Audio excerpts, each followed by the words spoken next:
Tungayan naman natin ang mga balita mula sa Visayas.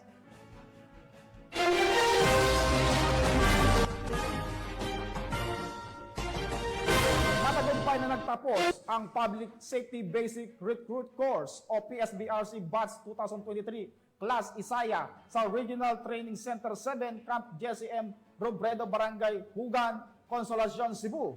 Ibabalitayan ni Patrolwoman Grace Culigado.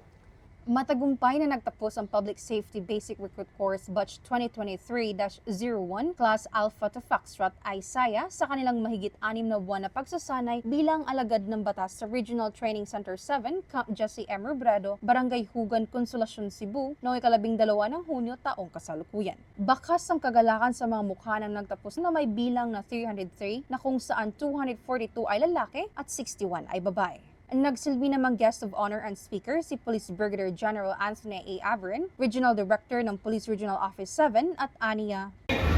Congratulations to all of you and welcome to Team Police Regional Office 7. In unity, let us forge ahead towards the brand new nation. Bagong Pilipinas, fostering a peaceful way of life.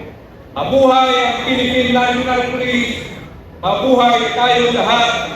Magandang umaga and Happy Independence Day. Tampok sa aktibidad ang pagkabit ng public safety pin at pagbigay puri at pagkilala sa overall top 3 outstanding students na sina Patrolman Angela G. Salisi bilang top 1, Patrolwoman Ana May Olar Siroje bilang top 2, at Patrolman Ray Vincent Relasa bilang top 3. Good morning everyone. I am Angelo Galangan Salisi from Anas, Valencia, Bohol. As a police trainee in this training center, I've learned a lot, especially on how to control yourself. Discipline, also kung paano yung camaraderie na maprapractice namin po. New generation of police officer is something you can trust, you can be trusted, not someone you can be scared of. We are the Isaya, which is stand for the Innovative Servants, aiming to be an inspiration for advocacy of hope and change. Sa pagtatapos ng programa, muli namang nayakap at nakapiling ng Class Isaya ang kanilang mga mahal sa buhay na walang sawang sumuporta at nanalangin. Ang Regional Training Center 7 sa pamumuno ni Police Colonel Greg A. Soliba, Chief RTC 7, ay patuloy sa paglilinang ng bawat police trainee na maging matatag at handang humarap sa paninilbihan sa bayan.